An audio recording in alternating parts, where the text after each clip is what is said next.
conectando. Ahí está, Tuni. Ahí está. Bueno, Costó, disculpe. Está bien. ¿Todo bien? todo ¿Me escu- bien. me escucha bien? Sí, espera que ponga esto acá.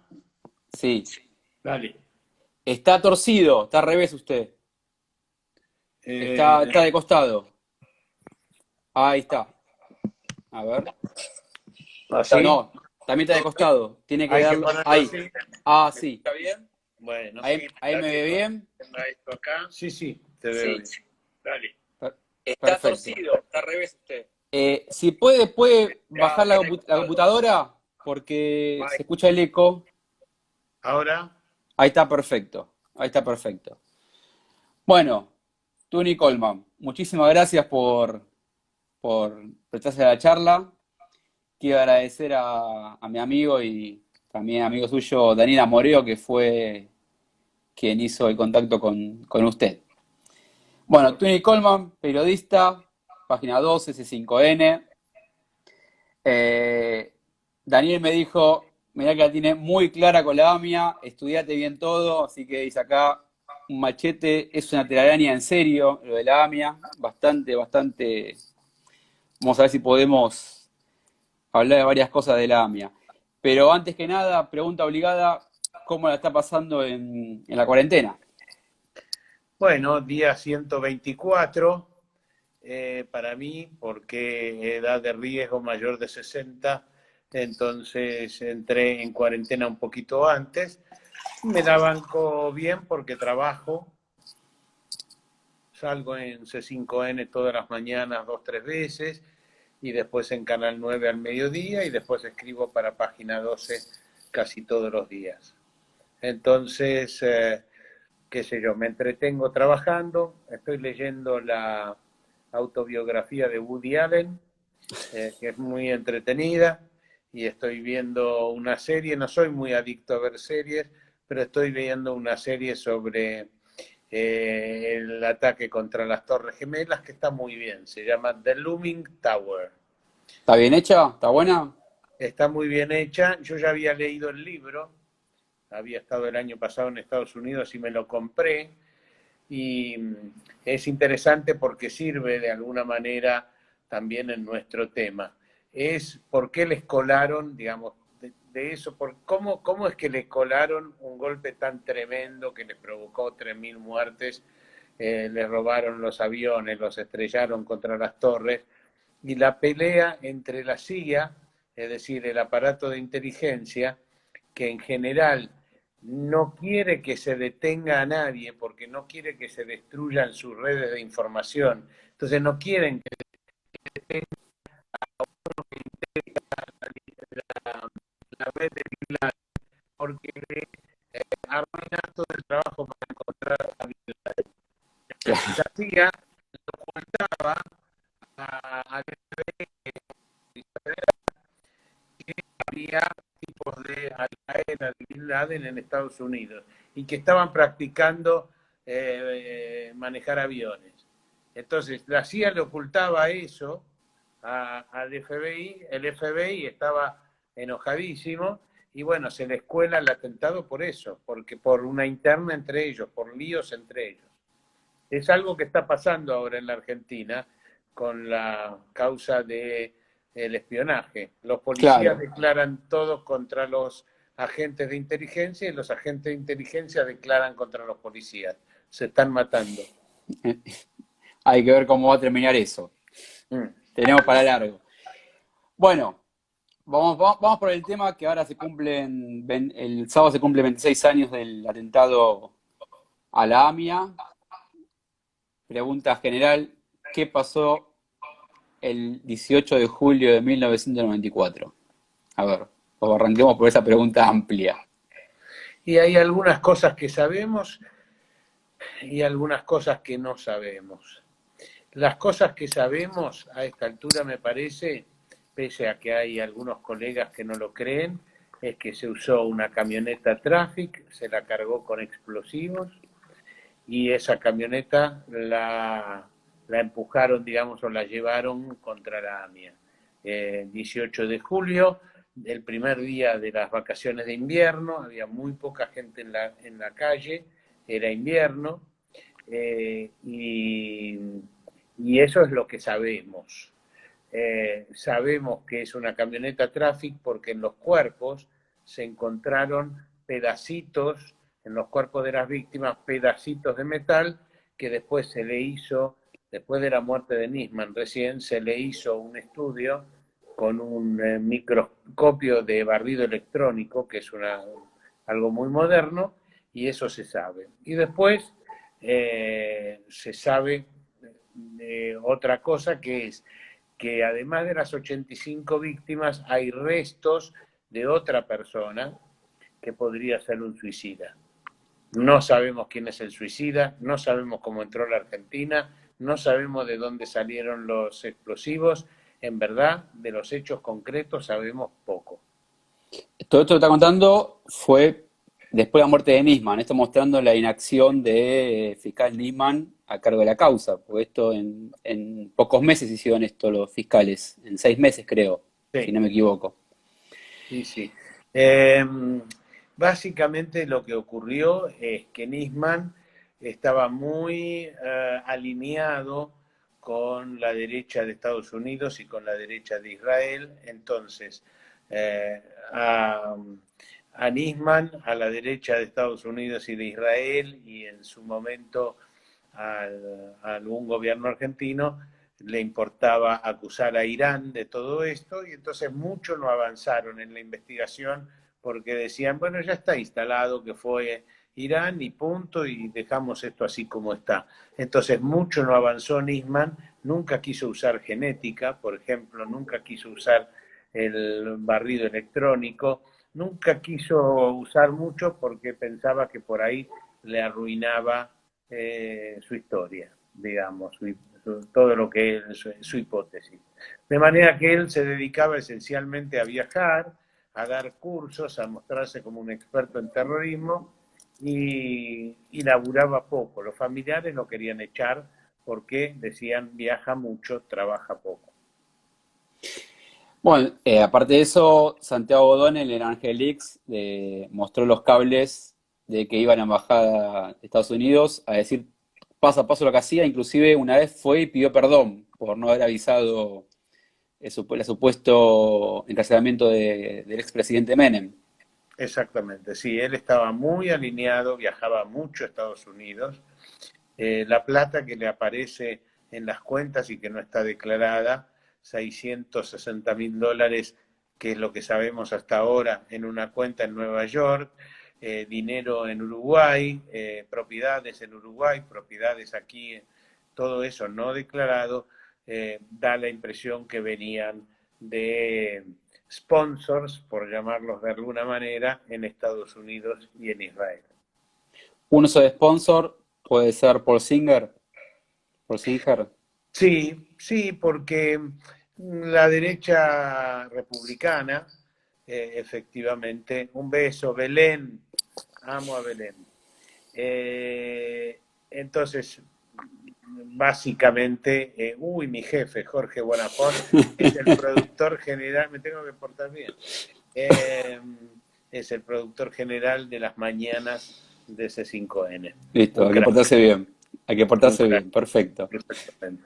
Entonces, bueno, básicamente ahí hay una masa de dinero muy poco explicada que viene de la derecha republicana, entre ellos Paul Singer y un referente republicano que le decían el rey de Las Vegas, o le dicen el rey de Las Vegas, que se llama Adelson y que es el dueño de un diario en Israel. De él también vino dinero. Bueno, un par de no. A ver, ¿el volquete está descartado o no? El volquete de la empresa Santa Rita, que apareció, que le dejaban ahí a la mañana. Sí, el atentado fue 9:53, unos Sí. minutos antes pusieron un volquete ahí frente a la AMIA. La impresión es que está descartado por esto que les acabo de decir. O sea, dentro de los Sí, escombros claro. apareció el motor de una camioneta, y después en los cuerpos de las víctimas aparecen pedacitos de metal que se corresponden con una camioneta Traffic. De manera que en el juicio, que duró 4 años, de 2000 a 2004, efectivamente la conclusión fue que se usó una camioneta. Y a mí me parece que los fiscales que actuaron después de la muerte de Nisman certificaron eso con este instrumento tan sofisticado que es el microscopio de barrido electrónico, que te analiza los átomos del material. O sea, por eso ellos dejaron eso certificado. Bueno, un par de nombres. Carlos Tejeldín, aparte de ser quien vendió la camioneta, ¿qué otra responsabilidad le cabría? Y escucho. Sí, bueno, el atentado fue el 18 de julio de 1994, 8 días antes, el domingo 10 de julio de 1994, Carlos Tejeldín vendió una camioneta cuyo motor es el que apareció en la AMIA. Él dice que vino él armaba, era un chorro, eso, Sí, sí, sí, sí, sí. digamos, era un armador de autos con partes robadas, un vivillo. Entonces él compraba documentación de camionetas que se incendiaban, terminaban hechas pelota, él compraba la documentación y después armaba una camioneta y le ponía esa documentación. La documentación con partes robadas, la camioneta con partes robadas. Bueno, él el 10 de julio de 1994 dice que viene una persona con la plata en efectivo, $14.000, le da los $14.000 y que le dice, tráeme la documentación mañana a tal dirección, etc. Yo poniéndome en la mente de un chorro como ese, me imagino que agarró los $14.000 y le importó muy poco quién era, etcétera, etcétera, y que no sabe bien a quién se la vendió. Y además lo miro desde el otro costado. En general, los terroristas confían poco en los que no son eh, de su religión, de su forma de pensar, no solo de su religión, sino de su fundamentalismo. Entonces, muy difícil que él haya sido parte del plan terrorista. Un vivo que vendió la camioneta a alguien trucho, ¿no? Esa es la verdad. Y que después hubo un mecanismo que se hizo también en la Embajada de Israel, y es que la camioneta con los explosivos ya puestos se deja en un estacionamiento. Para mí hay un grupo que arma la camioneta y la deja en un estacionamiento. Este estacionamiento era el que está al lado de la Facultad de Medicina en el caso de la AMIA. Y en Sí. el caso de la Embajada de Israel sobre la 9 de julio. Entonces se ve que le da el ticket a otros y la llave al otro grupo o a otra persona que seguramente no conoce a los primeros, están compartimentados, y entonces el 18 de julio a la mañana, el que emboca la camioneta en la AMIA la retira de Jet Parking, así se llamaba el estacionamiento, y la maneja hasta la AMIA y ahí hace explotar el artefacto, ¿no? Bueno, volviendo a Carlos Tejeldín, está el famoso video que está el juez Galeano coimiándolo para que declare en contra de la policía bonaerense. En Sí, ese momento parte de la interna Menem Dualde, se puede llamar. exacto. Yo pensé que efectivamente los policías bonaerenses tuvieron que ver con el atentado. Yo pensaba eso en la época. Pero bueno, yo soy periodista, de manera que después quien tenía la manija de la investigación, Galeano, la CIDE, la Policía Federal, debían ver que esa era una pista trucha. Pero efectivamente le pagaron a Tejeldín $400.000 para que Tejeldín dijera que le dio la camioneta a policías. Lo insólito es que eso lo filmaron ellos. O sea, la negociación entre el juez y el principal imputado, hablando de plata y hablando de quién tenían que señalar, quedó filmado. Una cosa muy inédita. Y después en el juicio eso pesó mucho. ¿Quién Por filmó? ¿La comprar. CIDE? ¿La CIDE filmó? ¿Servicio de inteligencia? Yo creo que Galeano y la CIDE trabajaban juntos. Entonces lo filmaron para analizarlo, para verlo, pero después se los chorearon. Se filtró. Es Se decir, filtró. alguien se lo robó y, y entonces terminó siendo un instrumento en manos de Tejelín y de los policías para hacer pelota a la causa, cosa que lograron, por supuesto. Bueno, un poco ¿Por vamos qué, a... perdón, Sí, por qué lograron hacer la pelota? Porque en 2004 termina el juicio y los absuelven a todos. Dicen, esta es una causa, tiene una frase final, el fallo es tremenda.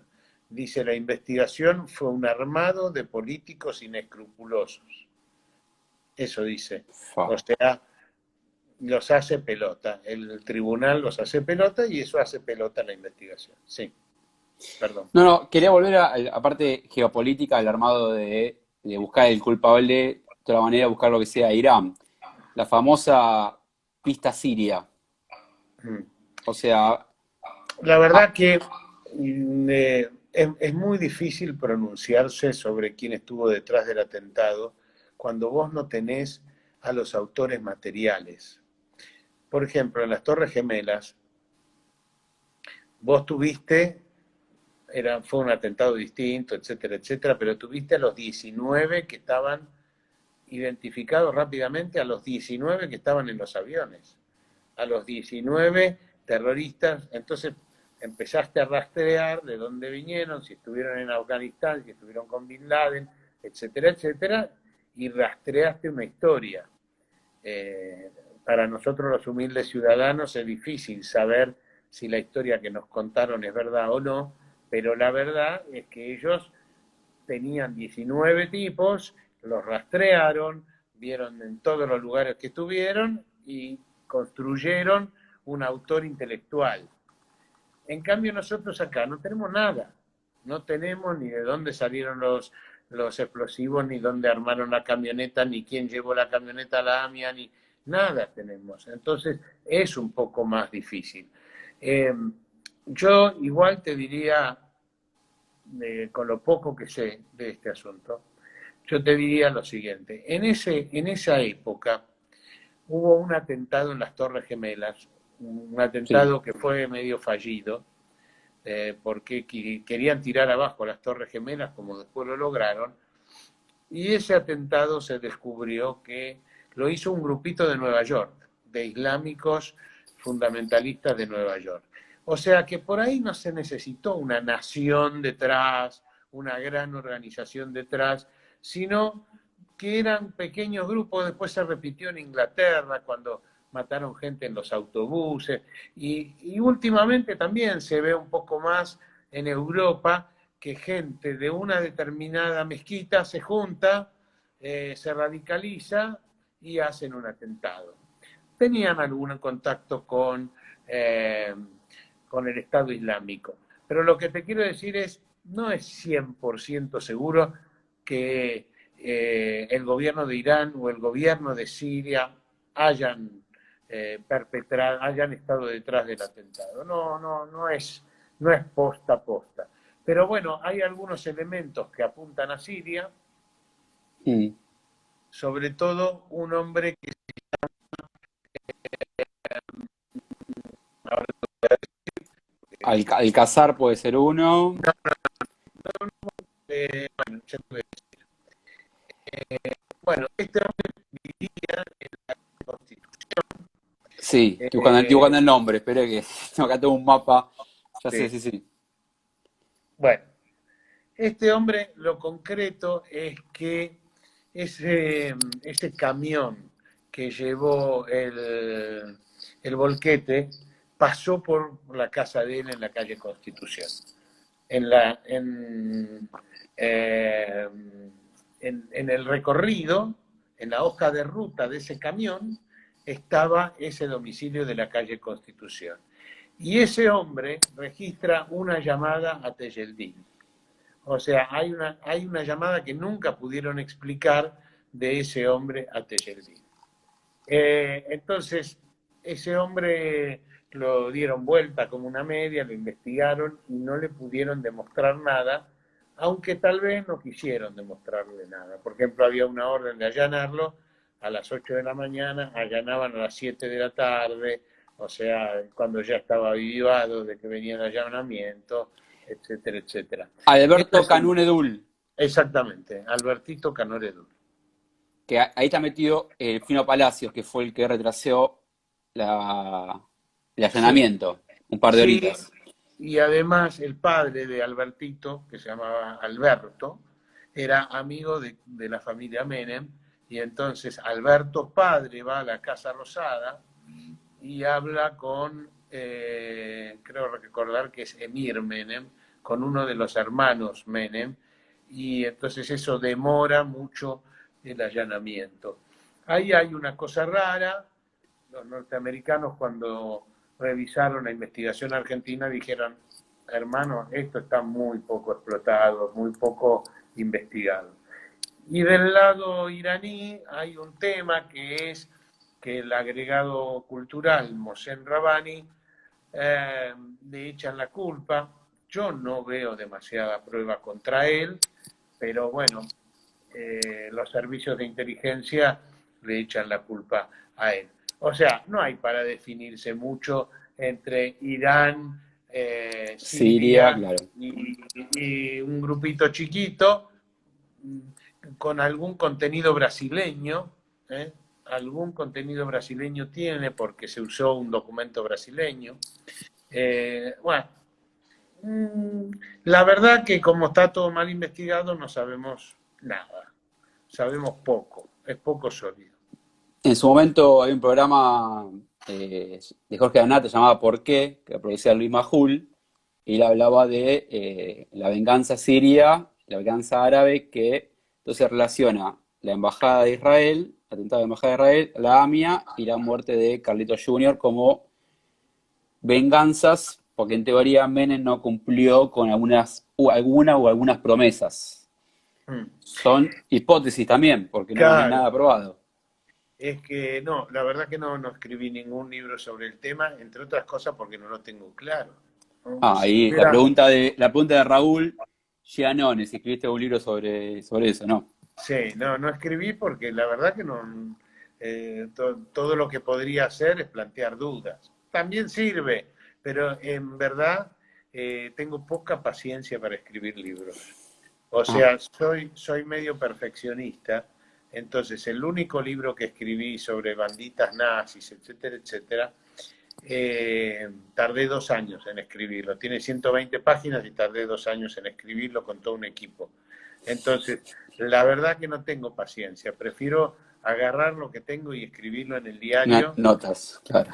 exactamente que tener la paciencia para escribirlo. Eh, ya ni me acuerdo en dónde estábamos, No, pero... estábamos con el programa de la venganza árabe, que cada vez se Ah, acerca más a la víctima, sumando sí, la sí. embajada de Israel, la AMIA y la muerte de Carlitos Jr., como está todo relacionado. Bueno, empecemos a sacar algo de la cancha. Carlitos Junior ya se había hecho pelota con el auto varias veces, con la moto, etcétera, etcétera. Carlitos Junior era un pibe que esa noche anterior se había encamado con dos pibas, que bajó a la mañana para ir a una carrera de autos en Santa Fe, en Rosario, que se sube al helicóptero, que boludeaba con el helicóptero, que estaba tratando de aparentemente de impresionar una piba que iba abajo en un Fiat Uno, Un auto, sí. pero sea como sea, hay una cantidad enorme de testigos que dicen que boludeaba con el helicóptero, hacía zigzag, etcétera, se enganchó en los cables y se hizo pelota. No hay disparo, no hay todo eso. Lamento contradecir a Zulema. Ah, no hay Eh, disparo, no, todo eso no. no, todo eso, ahí hubo una pericia donde la gente de Seineldin metió una manito a través de un perito. No, la verdad que no. Todo eso es una truchada absoluta y completa. Se hizo una historia de ese asunto. Lo mismo que también todo lo que se ha dicho de que el cuerpo no está entero, etcétera, etcétera, también todo eso es un verso. En verdad, cuando a vos te hacen una autopsia, dejan una partecita para futuros análisis, para no tener que exhumar el cuerpo. Pero no hay nada, todo eso fue un verso. O sea, la muerte de Carlitos Menem Jr. Es nada, Accidental, en accidental, base. exactamente. Y bueno, efectivamente, Carlos Menem había transado de alguna manera con mandatarios de Siria y me parece que de Irán también, aunque no está del todo claro. Eh, Nosotros teníamos un desarrollo de un misil Sí, el Cóndor. importante, el Cóndor, y después cuando asumió Menem, lo desmanteló. Entonces Y, había, lo, y lo- lo- y dice lo que vendió, lo vendió había, a Egipto, creo. Lo vendió a Egipto el proyecto. A Egipto lo vendió el proyecto, me parece. no me acuerdo, me parece que lo que se hizo fue por pedido de Estados Unidos, se Sí, desmanteló directamente, se hacía en Córdoba. Entonces, creo que había algún compromiso de, de transferirle tecnología sobre eso a Siria y tecnología que tenía que ver con la cuestión nuclear a Irán. Dicen que el atentado fue un vuelto de eso. También hay una cosa un poco más sencilla, que es que él era islámico y que, aunque él, digamos, profesó, a diferencia de su lema, él después se hizo católico, ¿no? claro. Sí, sí, Pero, sí. pero de alguna manera él había nacido, su familia era sirio-libanesa. Y él termina, lo primero que hace es visitar Israel antes de los países árabes o antes de los países islámicos. Bien, y después participó de la guerra del Golfo, de manera que bien podía haber un grupito o un país o quien sea enojado por la traición de Carlos Menem. Siguiendo con el encubrimiento donde está metido como el famoso fallo de 2004 que fue todo un armado político. Hay un cable del 19 de julio a las 2 de la mañana enviado por el embajador argentino acá, Guido Vitela, y que a la mañana siguiente viene el ex embajador israelí durante la dictadura y se juntó con el expresidente Menem y dicen que ahí se busca la manera de sacar a Siria de un posible participación o algo, en ese momento había una firma de paz entre el gobierno israelí y Siria. Sí, sí. Da la impresión de que entre el gobierno de Israel y el gobierno de Carlos Menem se pactó una explicación del atentado. Y se pactó ya al día siguiente del atentado.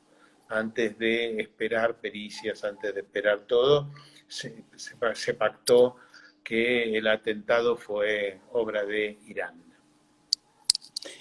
Rubén Beraja, Anzo Rey, todos participaron del mismo circo el armado de culpar a Irán, ¿no?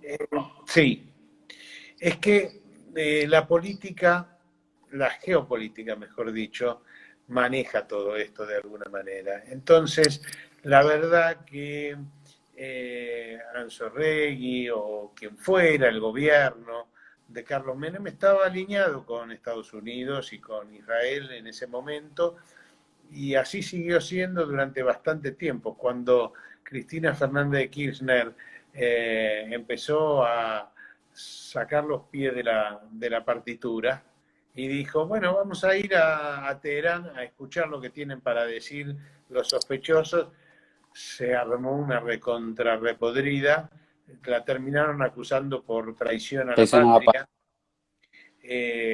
por el memorándum, que en verdad lo único que era ir a tomarle declaración a Irán. Podía ser inconstitucional, porque los iraníes, que piensan que toda la causa en la Argentina es un armado del imperialismo y todo eso, los iraníes no querían firmar un acuerdo con la Argentina si no tenían garantías. ¿Y cuáles eran las garantías? Designar una comisión de la verdad. ¿Quiénes iban a ser esa comisión de la verdad?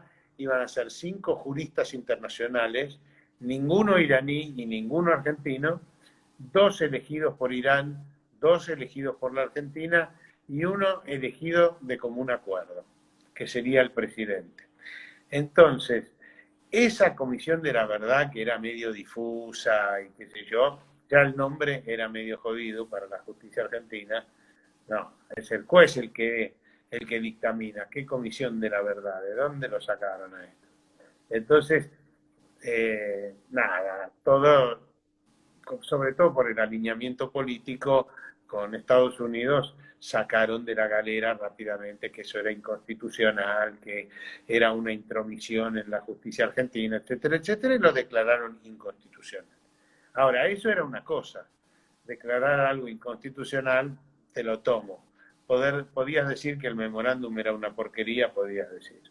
Ahora, que eso era un delito después que lo hiciste aprobar por el Congreso. En ambas cámaras, sí. Y traición a la patria. O sea que si vos no encajabas en el juego geopolítico, la pagabas caro. Y me parece que eso pasa en general y sigue pasando hasta hoy con Cristina, que uno la puede estar más de acuerdo o menos de acuerdo, pero creo que esencialmente hay una persecución internacional, como lo mismo que a Lula, a los que se salen de la horma neoliberal, diría. Se corre un poquito y la persiguen, o lo persiguen, quien sea. Y sí, pasás a estar en... Vos podés ser un poco progre, tipo Uruguay o tipo Chile, pero no podés romper hasta el ahí, alineamiento, claro. Y empezar como hicieron Lula y Chávez y Néstor Kirchner y nada, le decimos que no al imperio y no sé qué, no. Eso hasta ahí no se bancan. Bueno, volviendo un poco Sí, no vi ahí quien decía, pero efectivamente Héctor Timerman fue una víctima por de eso. todo esto, ¿no? Pero pese al memorándum, que como decís vos, que se puede declarar inconstitucional, que puede ser bueno o malo, Timerman decía que sin memorándum la causa no avanza. Tenía una frase. Él decía, él apoyaba, que decía que eso podría hacer avanzar la causa, que estaba Bueno, parada. él estaba convencido de que eso iba a servir. Y que iba a servir que el juez Canicova Corral viajara a Teherán, que Nisman viajara a Teherán y que le tomaran declaración a los sospechosos iraníes. Ellos pensaban que eso iba a servir. Ahora, para Nisman eso era un peligro, porque yo he leído libros escritos sobre todo por uno de los iraníes que estudió mucho la causa, y que te despedazan las pruebas, ¿me entendés? Porque como tu investigación fue una porquería, ellos te la despedazan. Entonces, porque tienen cómo contestarla. Nosotros conocemos poco de la versión de ellos. Por ejemplo, nosotros decimos lo siguiente. En el año 93, o sea, un año antes del atentado, ya los estaban siguiendo a los iraníes por el atentado contra la Embajada de Israel. Entonces la CIDE ya lo seguía en Argentina. Entonces le sacan una foto a Moshe Rabani preguntando precio por una camioneta en la avenida Juan B. Justo, donde se vendían autos vestido como clérigo, o sea, con el traje de clérigo, con la gorrita, Claro. etcétera, etcétera. Ni siquiera. Y eso era una super prueba, ¿me entendés? Él quiso comprar una Traffic, eso demuestra que él... ¿Qué sé yo? Si eso es una prueba, la verdad, que vos no vas a pedir precio vestido así, de una manera tan notoria, si vas a hacer una masacre como la que después fue. Entonces ellos manejan todo esto y por ahí hacían pelota toda la causa. Bueno, ahí como decís vos que los iraníes tienen con qué defenderse por cómo está dada la causa, en el documental de Netflix sobre Nisman aparece Ross Neuland, responsable de la CIA, diciendo que no hay prueba de que el atentado haya sido producido por Irán. Sí, Lo dice el ex responsable de la CIA en Argentina, directamente. exactamente, tal cual. Exactamente. Y si vos pensás que Canicova Corral dice que la causa está llena de informes de inteligencia y que hay poca prueba, y uno de los responsables de inteligencia, Ross Newland, dice, no sé si hay para acusar a Irán, eh, la verdad hace agua. Y después hay otra cosa que es que al embajador de Irán en Argentina de ese momento, que se llama Hadi Soleimanpur, lo detienen en Londres en el año 2004, Sí, 2005, por me ahí, o acuerdo. 2006. Bueno, y la verdad que se mandan de acá las pruebas para que lo extraditen para acá, y la justicia inglesa dice, la verdad, esto es poco, acá no hay prueba. O sea, y le dieron una indemnización de $20.000, porque estuvo un mes preso.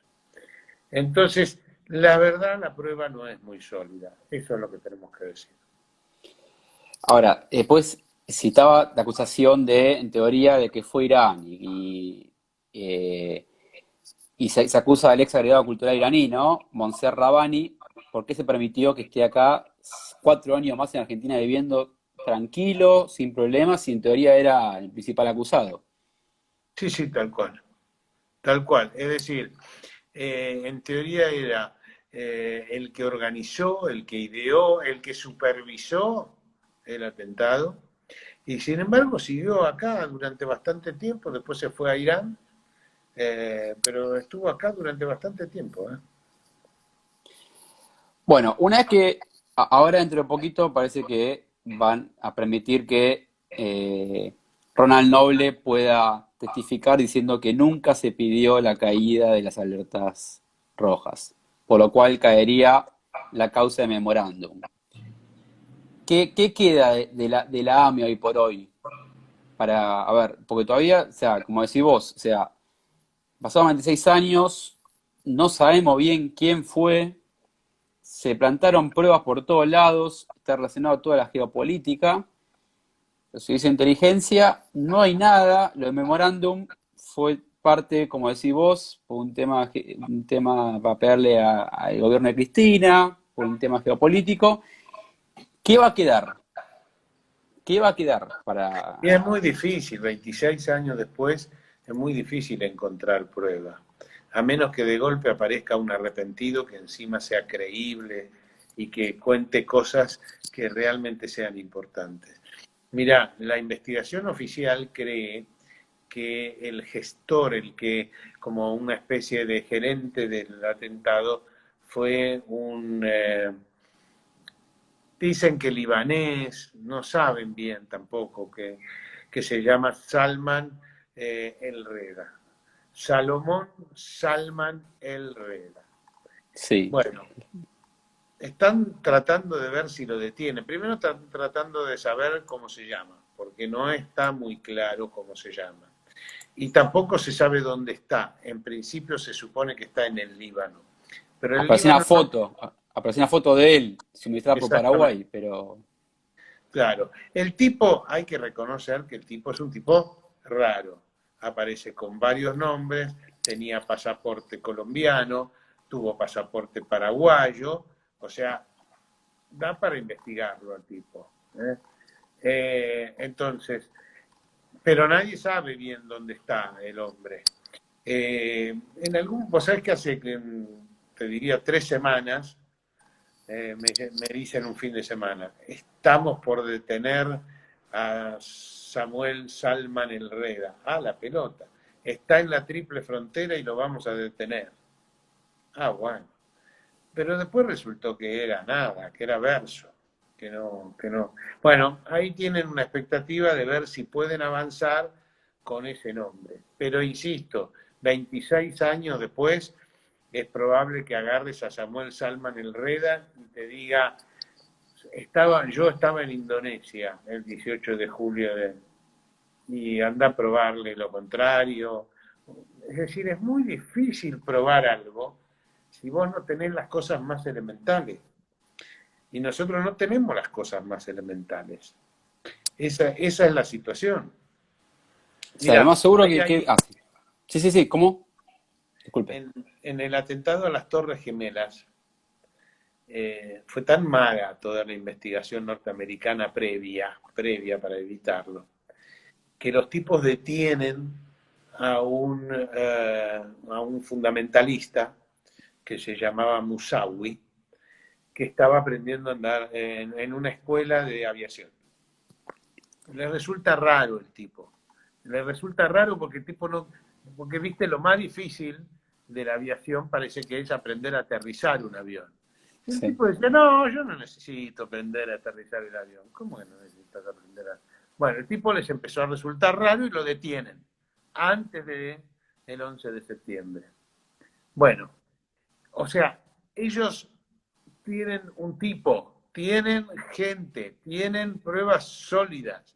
Nosotros no tenemos nada, no tenemos ni idea ni cómo entraron al país, ni nada de nada de nada.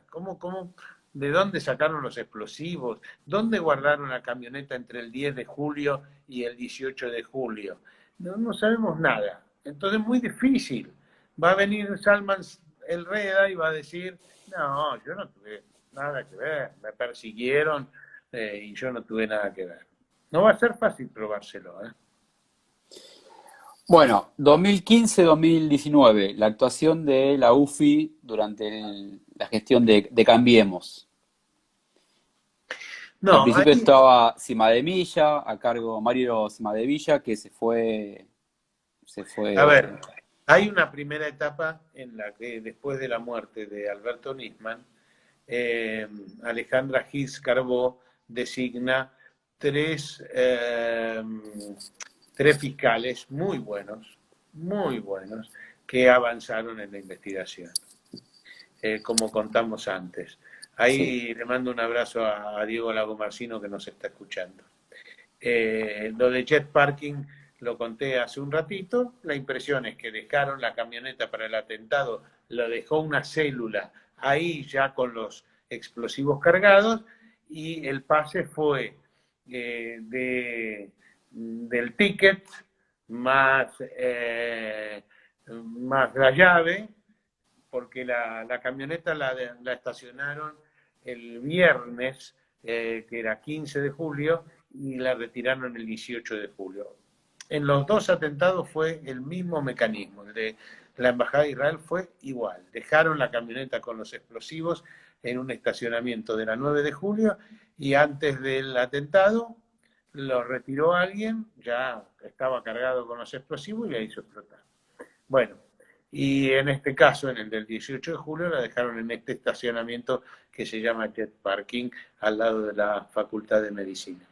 Bueno, después de la muerte de Nisman, que indudablemente se suicidó, aprovecho que está Lago Marcino ahí, eh, Gil Carbó designa tres fiscales que fueron muy buenos y que trabajaron muy bien.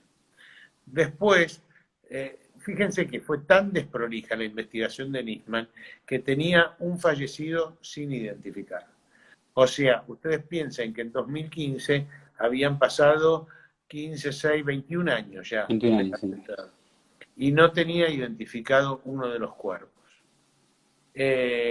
Los fiscales que dejó Gilles Carbó empezaron a hacer las pruebas genéticas y descubrieron que el muchacho muerto, que se llamaba Jesús de apellido, era hijo de una señora que también estaba muerta allí en Avia. Bueno, todo fue tan desprolijo que pasaban estas cosas. Bueno, pero después a Gil Carbó la echaron y entonces fueron vaciando la unidad AMIA, la unidad fiscal AMIA. Y en paralelo, en el Ministerio de Justicia pusieron a Mario Cimadevilla con un objetivo, que no era investigar el atentado, sino que era hacer una ley para juzgar a los iraníes sin que estén en la Argentina, que es contrario a la ley, ¿no? Es decir, iban a hacer una ley que retroactivamente iba a juzgar en ausencia. Ni siquiera juzgaron en la ausencia a Astiz, Ni Claro, ni siquiera siquiera. juzgaron en la ausencia a Suárez Mason. Es decir, la ley argentina dice que vos tenés derecho a defenderte y por lo tanto si no estás, no hay No se juicio. puede juzgar, no hay juicio. Exactamente. Entonces, bueno, básicamente lo pusieron a Mario Cimadevilla para eso, para que siguiera los juicios también.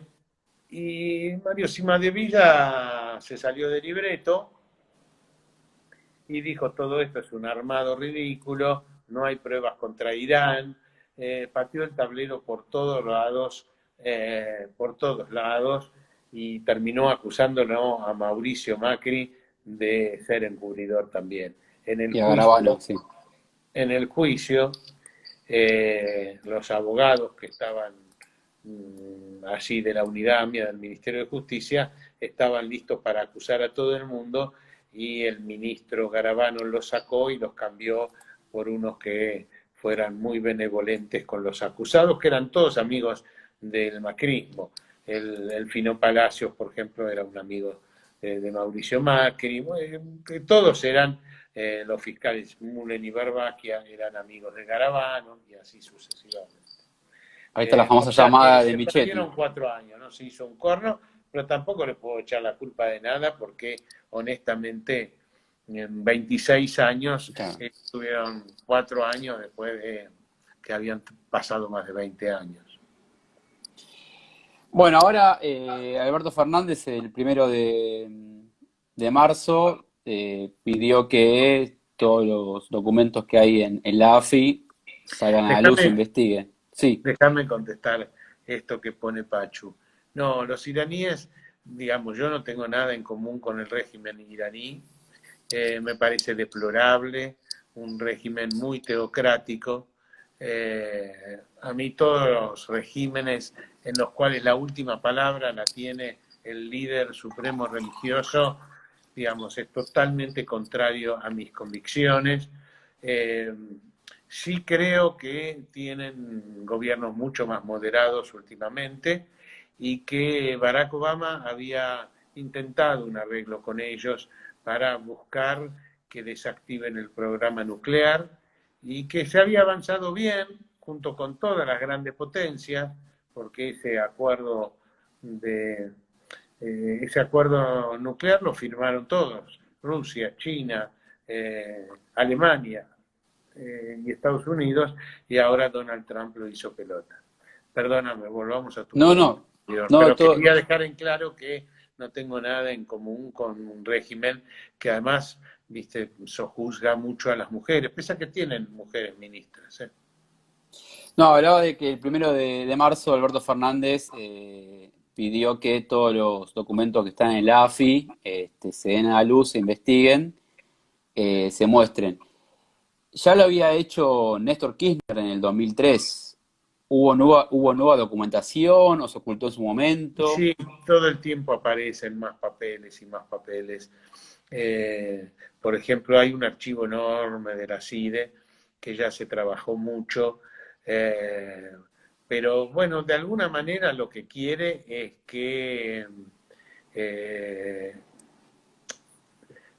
digamos, los servicios de inteligencia no guarden secretos sobre esto.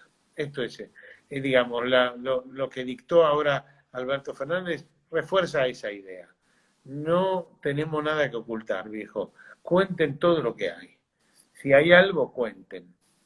Yo creo que a 26 años es difícil que aparezcan cosas sólidas, pero bueno. Hay imágenes de cómo dejaron la documentación sobre la AMIA. Estaba en lugares húmedos, todo mojado, que estaba un desastre como cuidaron, aunque sean documentos, si son plantados o no, pero una desprolijidad total. Es que pasa eso que yo dije más tempranito, que es, hay una línea que es la línea esencialmente de Washington, que tiene un cierto apoyo o mucho apoyo en este momento de Netanyahu, el Primer primer ministro iraní, ministro de Israel, Israel, digo. y entonces está esa línea. Entonces no me vengas con investigaciones. Fue Irán y no me jodas. Punto. Bueno, pero mire que no hay fue Irán. Terminemos con esta historia. Tengo el recuerdo, Héctor Timerman me contó que una vez en Israel, estando en Israel, siendo ya canciller, baja en un ascensor con el canciller israelí que se llama Lieberman, que es un tipo bien de ultraderecha, y Lieberman le dice, dejen de joder, ya está, es Irán, punto. No siga, ¿para qué quiere seguir que el juez vaya a Teherán, etcétera, etcétera? Ya está, fue Irán. No insista. Bueno, eso es el espíritu de la cosa. No Así. muevan el avispero. Sí, perfecto. Ese es el objetivo que quieren imponer. Está bien, está bien. Bueno, para ir terminando, igual algo hablaste al principio, pero bueno, lo que está pasando en los tribunales de Loma de Zamora, se hizo inteligencia, o sea, si bien no tiene nada que ver con la AMIA, pero habla de cómo son acá en Argentina se hizo inteligencia. ¿Qué opinión te merece lo que está pasando ahí? Es que todas las cosas están de alguna manera interrelacionadas. Insisto mucho con que yo milité muchos años en el MAS, en lo que fue el Partido Socialista de los Trabajadores y después fue el MAS, o sea, éramos trotskistas. Y siempre, si hay algo que aprendí es a tener una mirada internacional de las cosas, hasta de las cosas domésticas. Entonces nosotros pongámonos en la cabeza que hay una mirada geopolítica en todo lo que pasa. Esa mirada geopolítica está fue Irán, pero también los gobiernos populistas son nuestros adversarios, son una cagada, hay que combatirlos. Entonces, todo lo que nosotros presenciamos, el espionaje a Cristina, todo lo que nosotros, digamos, todo lo que hay ahí encaja en esto.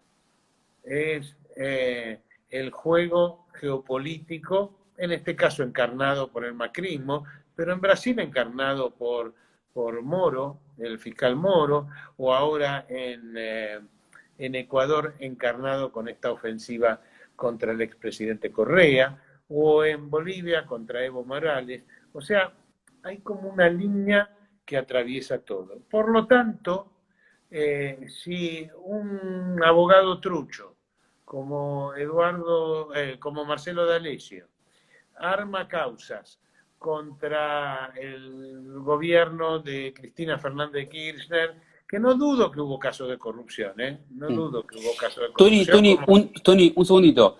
Se está por cortar porque dura una hora. Ah, perfecto. Entonces, ¿Nos podemos conectar de vuelta si cerrás? ¿Puede ser? Se corta y puede ser de vuelta, te conectás de vuelta, ¿puede ser? bueno, dale. Dale, conectate ahí corto y conectamos de vuelta, así cerramos la idea, por favor.